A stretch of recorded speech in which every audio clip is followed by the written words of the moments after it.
guest today is the Commissioner of the City of Chicago Department of Environment. He was appointed by Mayor Richard M. Daley in July of 2005 after serving as the assistant to the mayor for green initiatives for 1.5 years. His responsibilities include the overall management of the Department of Environment, which administers programs to protect and restore Chicago's natural resources, promote energy efficiency and reliability, and enforce the city's environmental protection laws. Our guest today has been involved in the policies, programs, and regulations related to green building, recycling, green roofs, public education, and the development of the city's environmental agenda. Ladies and gentlemen, please welcome to the City Club of Chicago, the Commissioner of the Department of Environment, Sadhu Johnston. Commissioner?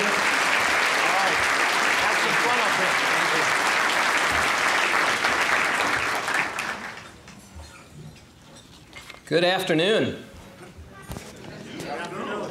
Thought you said they were going to be nicer than that, Jay. Good afternoon. All right. It's great to see so many partners here. And thank you for hosting, Jay, and for all of your great work. I enjoy coming to these events. What I'm going to talk about today is the greening of Chicago, and you're going to hear a lot of the wonderful things that we're doing. And I really credit Mayor Daley and many, many partners that are in the room today. I really want to thank many of the city employees that are here, though. This does not happen without their work in all the departments, from procurement to transportation to environment to the mayor's office to the CTA. I would just like all of the city staff that are here to stand for our applause.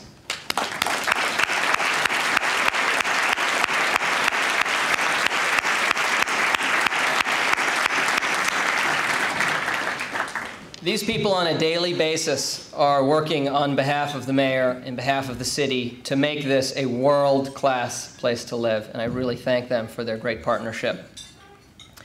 So Mayor Daley set the goal of making Chicago the greenest, most environmentally friendly city in the nation. How many of you have heard of his goal to do that? Okay. I guess I could sit down then, Jay. I think my work here is done. Either that or I deserve a raise. Mr. Green up here said good luck. So I do want to trade last names with you, sir. Well, I've been interested in this issue for many, many years, but I really have been interested in environmental issues and the way that we impact the planet for years. It really came together for me around cities. After having graduated college, I was participating as working at a foundation, and some grantees were coming in reporting on their work. And after a day or two of hearing how wonderful their work was and various people coming in and they're all saying how great their work was, I was getting a little burned out.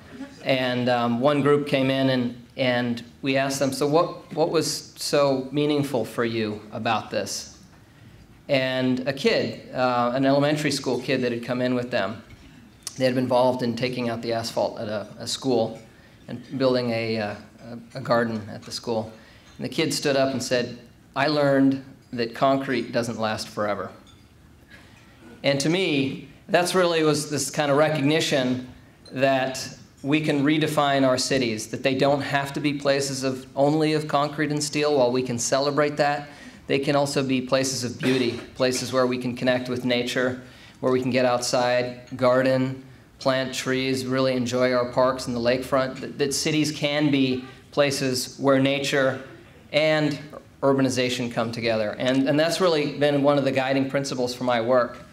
And when I met Mayor Daley visiting in Cleveland, where I was working on these issues, that really resonated for me to see his vision there. And so I've been very proud to be in Chicago working on that. A green city does reduce our impact on the planet. We use less environmental resources, we improve climate change and improve water quality. But really, we use green technology here in the city of Chicago to improve the quality of life for our residents and to make Chicago a more competitive place. the kind of place where people want to live, work, and visit. And that improves quality of life in our neighborhoods every day for people that are here. Being able to go and swim at the lake, being able to breathe the air, being able to enjoy good water that comes out of your tap, good public transportation system. These are critical elements to a good quality of life for our city. And that, of course, impacts our economic viability, including our $9 billion a year tourism industry. I believe, and I think the mayor does too, that by making Chicago a green city, we make ourselves more competitive and we make people want to be here in Chicago. We also get a lot of recognition around the world, which again continues to build on itself. So I want to talk a little bit about where it started. I want to talk a little bit about what we're doing to lead by example, talk about some of the ways that we're engaging the private sector to do this, and some of the challenges and opportunities in the upcoming years. I think this started from what I've seen the mayor talk about. It started really when he came into office and recognized that Chicago had a very gritty reputation around the world, a city of dust and dirt, concrete and steel, litter, that it wasn't a hospitable place, a place where you could walk down the street and feel good, feel comfortable on a street. We had 5-lane roads going through downtown. If we want people to live downtown, they have to feel like they can really walk the streets comfortably. So he immediately asked his Bureau of Forestry how many trees we were planting every year, recognizing that trees bring vitality to a street, make people feel comfortable and filter the air, create shade, make it cool. And he was told, well, Mayor, we actually remove more trees every year than we plant. And it's, I think, been a mission for him ever since to change that in a drastic way, and he's gained an international reputation for that. At first, I think people were a little critical. We've now planted over 500,000 trees in the city of Chicago, and that removes the air pollution annually from about 40,000 cars. So it improves our air quality. It makes Chicago a better place to be. Studies have shown people are willing to spend more for any given product if they're shopping in a district with mature trees. One study recently actually showed that it was 12% more for any given product if they're shopping in a district with mature trees, and that might explain one of the reasons that so many people love to be on the Magnificent Mile shopping there. Not to say that things are more expensive there. Well, that kind of evolved. The tree plantings evolved into the medians. We all enjoy these medians across the city. In many ways, we take them for granted, and you don't really realize how wonderful they are until you go to a city and you see these huge 5-6-lane roads going through downtown cities and recognize that it's really hard to cross the street, that it doesn't feel like the kind of place you'd want to sit at a street-side cafe. So the mayor worked on our medians. The first median that he did, he was told, well, Mayor, this isn't going to work. I mean, what about visibility? People are going to crash into each other, and what about snow, and what if a tree falls down? All the reasons that all of the engineers, and for those of you that are engineers, forgive me, that all the engineers came up with reasons he can't do, especially you, Luann, because you're a leader in that area at CDOT. He did it anyway, and we did a block, and it was extremely popular. And it really showed that people want that kind of development on our streets. We now have over 75 miles of planted medians. Again, cities from across the world come to Chicago to see how we do this and take those lessons back. Mayors really learn from those lessons and are taking them back and implementing them in their own cities. So that evolved into recognizing, well, we can green our infrastructure. What about our buildings? And during a trip to Europe, the mayor saw green roofs there, and I think that's what sparked the imagination, realizing, wait, we can improve our streets. What about our buildings? And we came back, and he came back and said, well, we're going to plant a green roof on City Hall. And again, the engineers and the architects, everyone said, we can't do this, Mayor. The medians, the trees, these are great ideas, but we can't have plants. I mean, this is 2 to 4 inches of soil on top of City Hall. I mean, what if it leaks? And what about freezing? And what if the roots break through? He did it anyway, and for those of us that work for him, the folks that stood up, and many of you that may have worked for him in the past know that he's really likes to persevere with ideas that we think are crazy and that he thinks will work, and they generally do. And we installed the first green roof on any municipal building in the country, and it's a 20,000 square foot green roof that has been so successful. We have beehives up there where we harvest honey and sell it at the Gallery 37 store, and we're replicating that now across the city. And that has really led the way to many, many more green roofs installed on our buildings across the city. And really what you'll see in each of those strategies, just kind of the beginning of this green movement in Chicago, was that we were solving environmental problems in the city, improving quality of life with a green technology, a green strategy. The trees were improving air quality, cooling the city. Green roofs do the same. They absorb stormwater. They also cool the roof. We've been testing the temperature on the green roof of City Hall, and the temperature on the black roof in the summer in Chicago is about 160, 170 degrees. The green roof, on the other hand, is about 80 or 90 degrees. So there's a swing there of about 70 degrees, which makes it easier to air condition inside that building, but it also keeps the ambient environment cooler. And we know from heat waves that we've had that sometimes a few degrees can be a matter of life and death. We also know that it costs money to air condition. We've done some calculations that show that just bringing the temperature down in the city by 1 degree over a summer can save us about $150 million in electricity costs from air conditioning. So there's real economic impacts as well as quality of life impacts with those strategies. Really, it all came together. Many of these efforts that we're working on, our efforts to lead by example, came together with our environmental action agenda, which we launched in 2007. That was really our first comprehensive evaluation of what we're doing as a city and what we could do, what we should do, and benchmarking what other cities are doing. We launched that environmental action agenda, and really that's our roadmap for how we as a city are leading by example. I want to talk about a few of the things that are in there, some of the things that we've done, some of the things that we want to do. First, green buildings. We learned after the green roof that there are other things we can do in our buildings. And we really took that experiment to high level with the Chicago Center for Green Technology, and Stephen Bell is here. He runs that facility for us. Say hi, Steve. That building was an illegal dump site. There were 80-foot-high piles of debris there. We cleaned it out, and we were told it was going to cost us about $20 million to clean it up. We ended up recycling about 80% of the waste that came off that site and brought down our cleanup costs by about $10 million by recycling that material. When we were left, there was a building, and we renovated that building and created the first LEED Platinum building in the city. It was the first LEED Platinum building to be owned by a municipality. And LEED is a green building rating system, for those of you that aren't familiar with it. It certifies how green a building is. And you enter its certification, then silver and gold, and platinum is the highest level that you can achieve. There are 3 LEED Platinum buildings in the city of Chicago now. We are the only city to have more than 1. We have 3, so we're very proud of that. And the Chicago Center for Green Technology was the first experience for us of doing that. We learned that we can produce about 40% of the energy that the building uses in that building, that we can heat and cool the building using the Earth's temperature, using geothermal technology. We learned we can capture stormwater. We learned about energy-efficient lighting. We took the lessons from that experience and went out and implemented it in our other buildings and actually passed a law or a policy that requires that every City of Chicago facility be at least a LEED Silver building. We were one of the first cities to do that. We've now got about 35 buildings underway in the City of Chicago that we own and operate, or that we will own and operate, that will be LEED Silver buildings.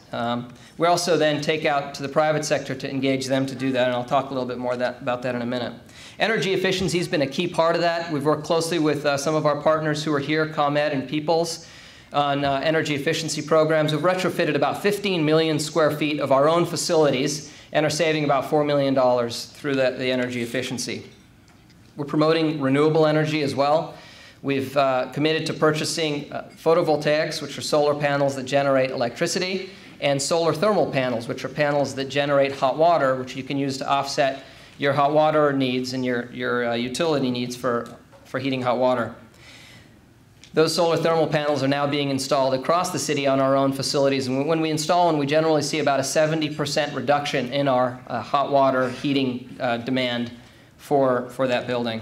We're working to green our fleets. We have one of the largest municipal fleets in the country, about 11,000 units on and off the road. We're working to green those using ethanol, experimenting with biodiesel, compressed natural gas. We've got 4, soon will be 5 compressed natural gas fueling stations. We're buying hybrid vehicles, and CTA is buying hybrid buses, which you probably see driving around town. Really looking at our fleets and trying to understand how we can really lead the charge.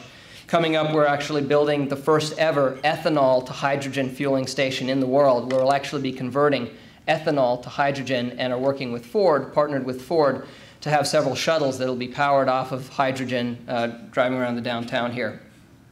Through OMP, we're working on a $6 billion construction project to make the greenest airport in the world. There were no guidelines for a green airport, so we had to create our own, and Rosie will be here on June 20th. You can hear more about that, but doing a wonderful job there. We're working to green our own operations within our buildings. We're looking at green cleaning strategies and have policies for those. Integrated pest management, so we're not bringing in nasty chemicals to reduce the pest problems in buildings, but are doing it in a more sensible way that does not harm the health of people that are spending time in our buildings.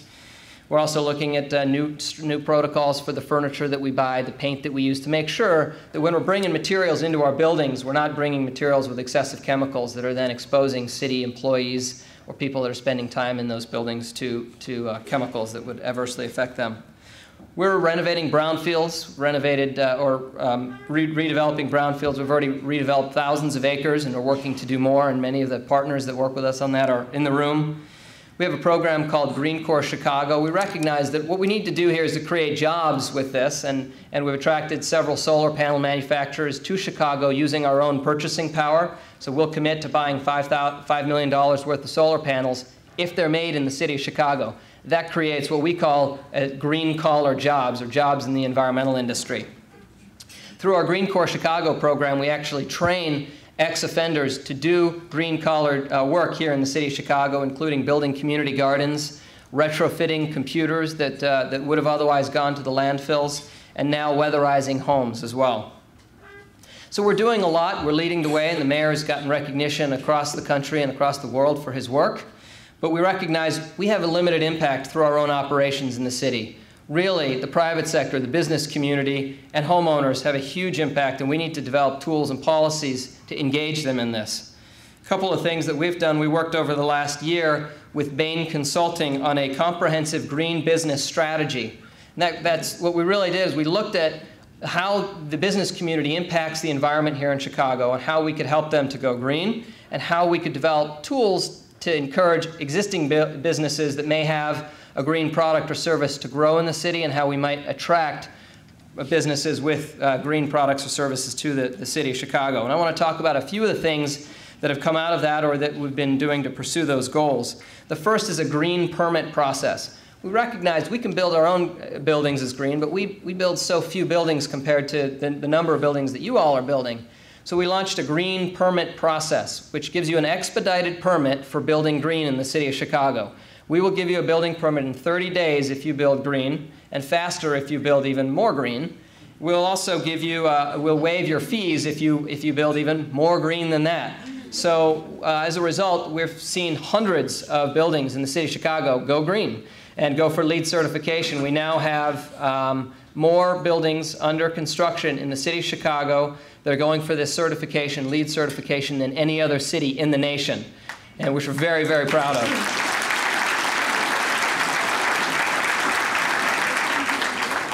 Partly as a result of that, and I want to thank many of you who have done that. Exelon is a great example. They recently built out their office space downtown here to be a LEED Platinum space, and they expect to save a lot of money on energy costs, which is ironic, but a good story nonetheless.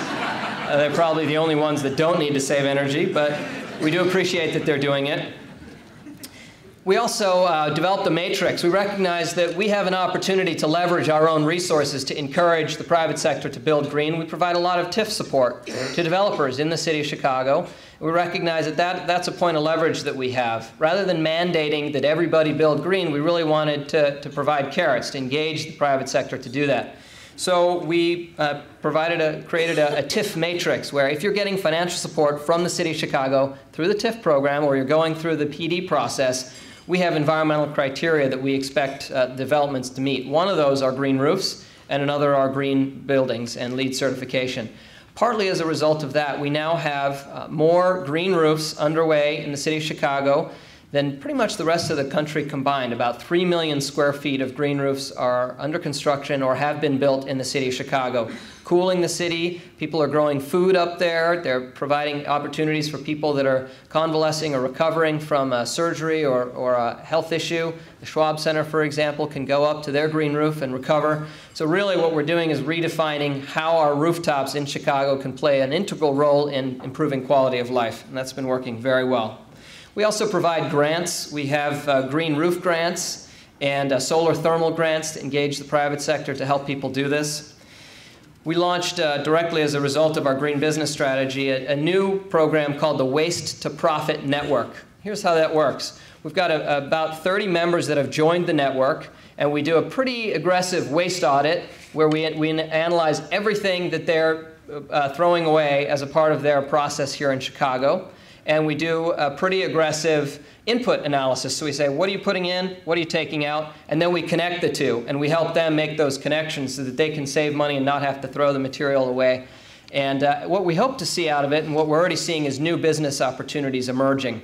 So we're very happy that so many large companies have joined that. And my concrete analogy earlier, if anyone here is from the concrete industry, I apologize. We do feel concrete plays a very important role in the city, and we have a couple members that are members of that network that are part of the concrete industry. We also provide a tax exemption for car sharing and some other incentives to encourage green businesses to move to Chicago or to operate here. Sometimes, though, we do have to mandate in order to really protect the Chicago residents and to be competitive in this area. One example of that is a stormwater ordinance we passed just a few months ago. That mandates that all new developments over a certain size must capture the first half-inch of rain that lands on their property and use it productively. Some developments are doing that, pretty exciting projects where they're actually capturing stormwater and using it to flush toilets, or gray water where they're actually filtering the water that comes from showers and sinks in their buildings, filtering it and then using it to flush toilets in the building. So we're seeing some very interesting work come out as a result of that. We have a reflective roofing ordinance that requires all new buildings to have reflective roofs in the city that bring the temperature down again from that 160 degrees, the black roof, down to about 100 degrees, so that helps to keep the city cool. We have an energy conservation code, and we passed about 2 years ago a construction and demolition debris recycling ordinance that mandates that all larger developments recycle 50% of the construction waste that leaves their construction sites. And we're always talking about recycling in the city. We're working on it, and I will make reference to some of our efforts there. But about 40% of the waste generated in the city of Chicago comes from our construction sites. So just with that one ordinance, we expect hundreds of thousands of tons of material to be used productively instead of going to landfills. So how do we engage our residents? One of the challenges we've had is really making Chicagoans aware of this initiative and giving them the tools that they need to make a difference. So this April, on Earth Day, and I'm pulling out my wallet, Mayor Daley launched our environmental pledge card. And when you walk out of here today, one of these will be forced upon you. I hope you'll take it. It says, "Take 5 for the environment." We're asking every Chicagoan to contribute to this movement by taking 5 simple steps. We all know that environmentalism, that going green is really popular now, that everyone's concerned about climate change, that everyone wants to make an impact. But many, many people are daunted. They don't know where to start. Where's the first place that I go to make an impact? Well, we made it simple for Chicagoans. We are asking every Chicagoan to take this environmental pledge, and as I said, when you leave here, you'll get a copy of it. There are 5 things we're asking. The first is to conserve energy. We're asking every Chicagoan to replace 4 light bulbs with compact fluorescent light bulbs. Those light bulbs, the little squirrely ones, they use about 2/3 less energy than a conventional light bulb. So when you leave here today, in addition to getting one of these pledge cards, we will give you a light bulb. So I hope each and every one of you will take the first step in taking this pledge, take that light bulb home, and install 3 more to participate in the pledge. If every Chicagoan just did that one simple thing of changing 4 compact fluorescent light bulbs, we would save enough power to light 1.5 million households. That's the equivalent of removing 80,000 cars from the road.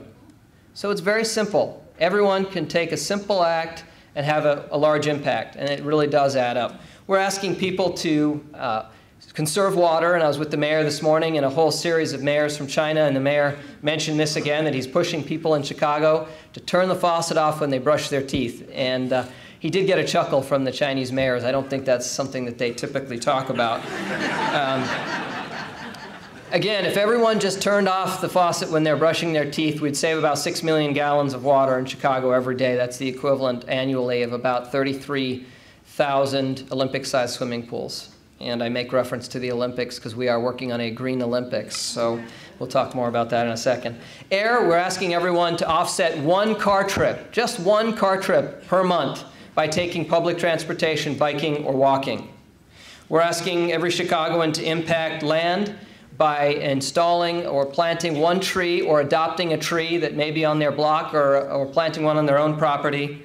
And we're asking all Chicagoans to change out their shopping bags. Instead of getting those plastic ones when you go to the store, buy a couple of canvas or cloth shopping bags and use those instead. If every Chicagoan did that, we'd save about 600 million plastic shopping bags from entering the landfill here in Chicago. So those are some simple things that we're asking every Chicagoan to do, and I hope each of you will take the pledge. We're creating tools for people to do these kind of things. We've hosted Earth Month Chicago over the last month. A key part of that was Green Festival, and we all know that this is a movement that people are getting excited about. We were shocked and surprised and very happy to see that over the weekend, over 32,000 people joined Mayor Daley at our Green Festival at McCormick Place to learn how they can green their own lifestyles. We have launched a program called the Chicago Conservation Clubs, C3 we call it. It's a way to engage volunteers. People call us all the time and say, I hear the mayor's pushing green, but what can I do? How can I help?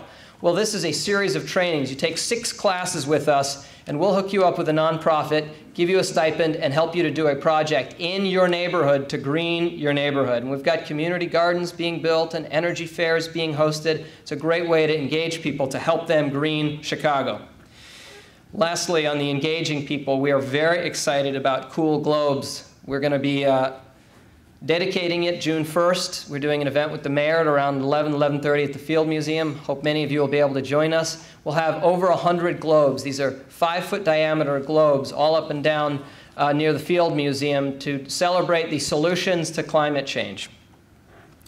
So those are some of the things that we're doing. I want to close here with some of the challenges, some of the opportunities that lie ahead.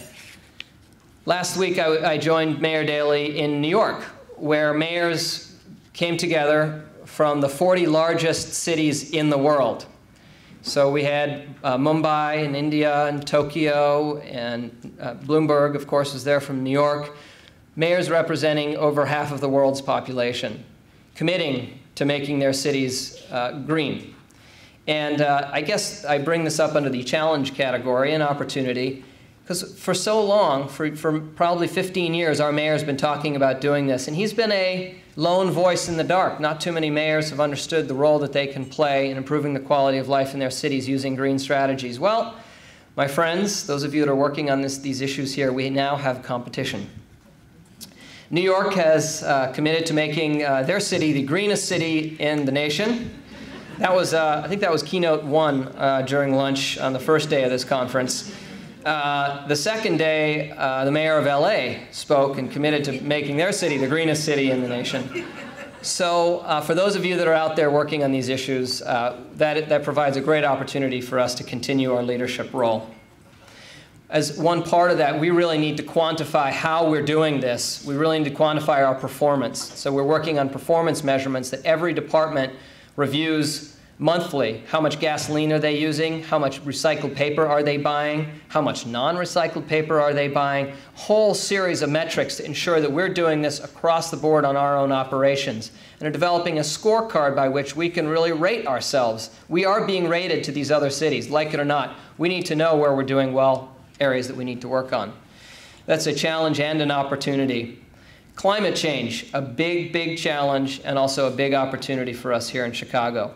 We know that changes are happening. We've had some of the worst droughts in recorded history here in Chicago over the last few years. Last year was the warmest year in recorded history globally.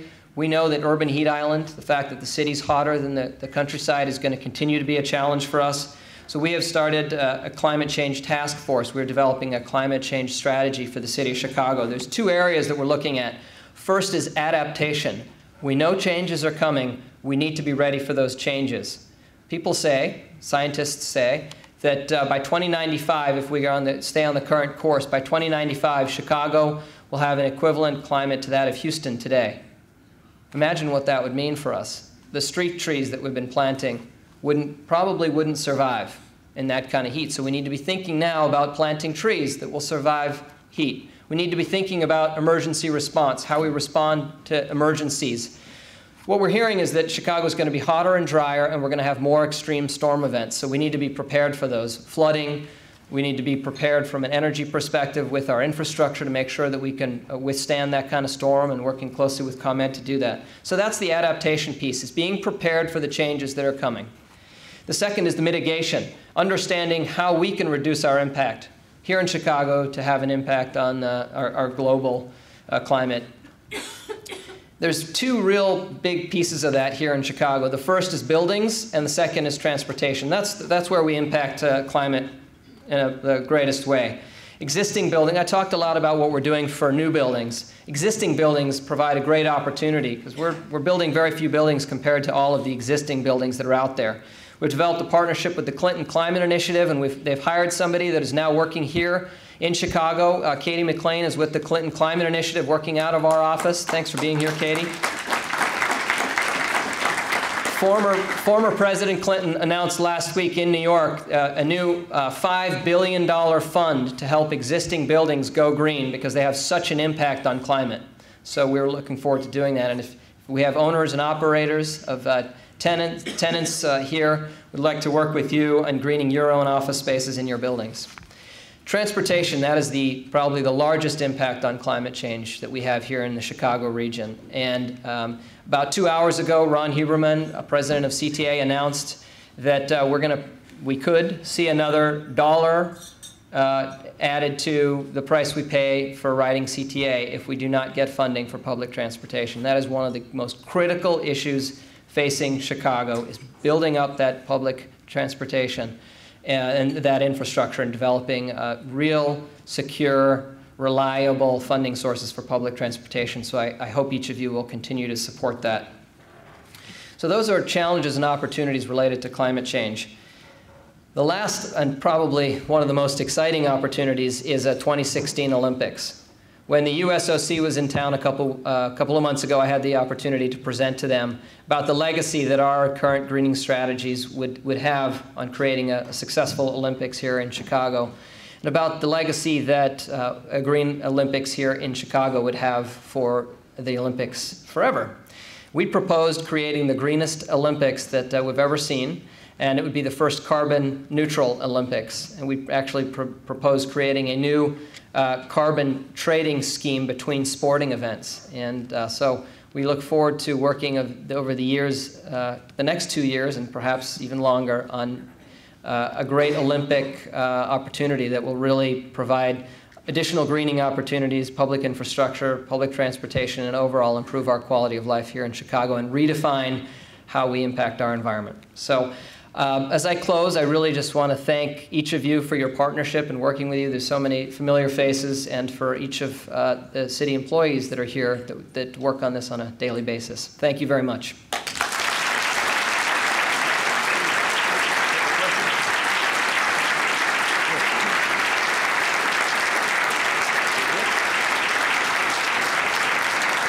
If you want to ask a question, we have a microphone there. Anyone whose last name is Green has a preference. We're just continuing on with this system here. Yes, sir, go ahead. State your name. Remember, sandbagging is allowed, but you have to state your name. My name is Avi Lothan, DeStefano and Partners. Good to see you, Commissioner. One of the programs, the city programs that you didn't talk about today, and that's been less than successful, has to do with recycling. What's the city doing to reinvent the Blue Bag program so that it's as productive as some of the other things the Department of Environment is doing? Believe it or not, it was in my remarks. I just conveniently skipped over it. Are you implying that there's a problem with our current program, Avi? Okay, thank you. Constructive criticism is appreciated. The Blue Bag program has diverted millions of tons of material over the last 12, 15 years that it's been around. And at the time that it was developed, it was a good program. And I think there's a crisis of confidence in the program, and technology's changed enough, and the commodities, the sale price that we get from recyclables has gone up enough that we recognize that we need to go to a separate collection program. And this year, we are launching that in 7 wards, 7 very different wards across the city to see how that works. So in those wards that are participating in the program, they'll get a 90-gallon blue container behind their house. It'll be picked up by a separate truck, and that material is taken to a dedicated recycling facility. And it's picked up every other week. And the organics, the compostables from yard waste is picked up once a week, and that's taken for composting. So we feel confident that that program will be a model that will work in the rest of the city, and are developing plans to roll that out. So I think we've got a good roadmap for moving forward and changing recycling in that way. And we're doing some other exciting things. We've launched and opened last October a new household hazardous waste recycling facility where people can bring any materials from their homes that we don't want to throw in the landfill. And we recycle them or dispose of them in an environmentally friendly way, and that's where we actually take electronics, computers, and where we refurbish them as a part of our ex-offender job training program. We've partnered with Walgreens. I think Donovan Pepper's here. We've partnered with Walgreens in a battery recycling program. Homeowners can take their household batteries to any Walgreens or to any library to recycle them. So we're looking at a whole series of ways to engage people in recycling. Any other questions? Race up to the mic.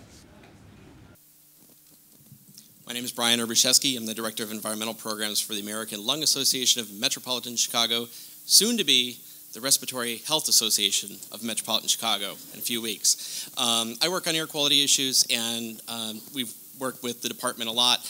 One of the questions I have is you really didn't mention a lot about air pollution in Chicago, and specifically the problem that Chicago doesn't meet federal minimal air quality standards. Could you talk a little bit about what the city's doing in terms of reducing fine particulate matter and what the future plans are for that? Sure. I think you're sitting with Charlie, actually. You guys at the same table? Oh, okay. Midwest Generation and American Lung Association. I thought you were sitting at the same table. You could have just asked Charlie. But since you're so close, maybe you can just ask him. No, air quality is a huge challenge here in Chicago and in most big cities across the country and across the world. We had a delegation from Beijing. They're hosting the Olympics in several years. And they were asking us about our work on improving air quality because they are really struggling on that issue as a part of their Olympics. And so we continue to struggle with it. I think we've seen great progress. And recently, Midwest Generation did announce a deal with the Illinois EPA to close or clean up many or most of their plants in and around Chicago. The 2 that are in Chicago will be cleaned or closed by 2015 and 2017, so that will have a great impact. This year, they are installing mercury-reducing technology that will reduce the mercury from their plants by about 80%. So we are seeing improvements. I think we've got a long way to go on diesel emissions. And we're part of the Midwest Diesel Initiative that the U.S. EPA leads. And for those of you that are parts of companies that have diesel fleets, please think about retrofitting. We've retrofitted 600 school buses last year. We're retrofitting our own garbage trucks and trying to come up with tools to engage the private sector in dealing with that. Because that's really probably the biggest challenge we face in air quality in the region, is addressing the air pollution from diesel vehicles. That's the largest sources, mobile sources in Chicago. So hope that answers your question. I think you knew all of that already, but any other questions? What to close? Craig? I like no one lines up. The green dress code. It's summer. Sadhu, you had a great article in the Tribune about your own personal things that you've done yourself, which I think has been great because you've modeled the behavior you're suggesting others take. Could you spend a little bit on the things that you do in your home and in your personal life? But I'd like you to focus on, say, the top 5 that you think have the most impact and would have the greatest impact if people did those activities. Well, the pledge card you'll get on your way out. So those are the 5. Okay. Yeah. Okay. The worms. I think that's the one I get harassed about most from that entire article. Do you drink the worm tea? Okay, well, that's a quirky one. I do have worms in my basement, and they eat some of my kitchen scraps. They're in a cool-looking worm hotel, and it's several layers. It's very easy. You put the worms in there, and you put the food in. once a week I put additional kitchen scraps in there, and the worms eat from layer to layer, and when they're done with a layer, you'll find this incredible material called vermicompost, and it is very, very, very rich. It's wonderful for the garden, and you can put it in water and make compost tea and put that in around. I think one of the largest things that I do is keep my kitchen scraps out of the waste stream. It's just so much material. I mean, when you're cooking, you see it all going into the trash. So we do the worms, and we also have a composting bin. I think that's probably one of the most significant things it's so easy, and it does have an impact. We actually used to live in a condo building where we didn't have access to a backyard, which is why we got the worm bin, because you can put that in places that people wouldn't notice that it was a worm bin or that that's what it was doing. I think the second biggest is biking. I try to bike to work, and it's about 11 miles from door to door, and I try to do it every day of the week if I can. I don't generally do it every day, but I think that has a big impact. It makes me feel good, and I feel more energetic and feel like I can contribute and see the beauty of the work that we're doing across the city, and that's a lot of emissions that are being saved. And when I don't do that, I do take the CTA, which I encourage each of you to do as well if you're not up for biking, although Jay's a biker, I understand. So each and every one of you can get on your bike. He's got a CTA card as well. And Lydia Murray's with the CTA here, so I hope I'm getting good brownie points for this, Lydia. Those are two things that I think every Chicagoan can do that really would have a great impact. I think reducing waste in your own home is very simple, and it's something that everybody can do, because you're really, every day you make a conscious choice about where you put that material. So recycling is probably another really big one for me, and it's kind of a no-brainer, but it's really important. We live in a condo building, so we don't have city collection, so we actually pay a private vendor to pick it up from us, and 99% of what he picks up is recycled, and that's really important to us as well. So those three, is that enough? Okay, well, I'll just give you the last one. Reducing the amount of energy we use is one of the most important things as well. And I've gone around my entire condo building and changed all of the light bulbs to compact fluorescents, and we've seen a decrease in our condo bill. So it really does have an impact. And simple things around the house, we run our clothes washer on cold, and that's just a lot of hot water that we can save that way. We do no heat dry on our dishwasher. I mean, really just simple things, the difference between pushing a button and that really does add up. So there's your 5. Thank you all so much for being here. Thanks for being a part of this movement in Chicago.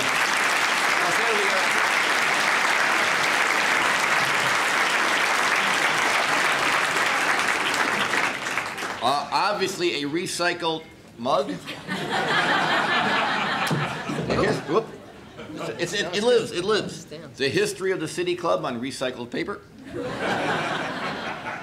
And a 1-year membership to the City Club of Chicago, and it's renewable, so you don't have to go around. And I am announcing that I am going to be mayor of Chicago, because you're going to have a green city, should have a green mayor. Adjourned.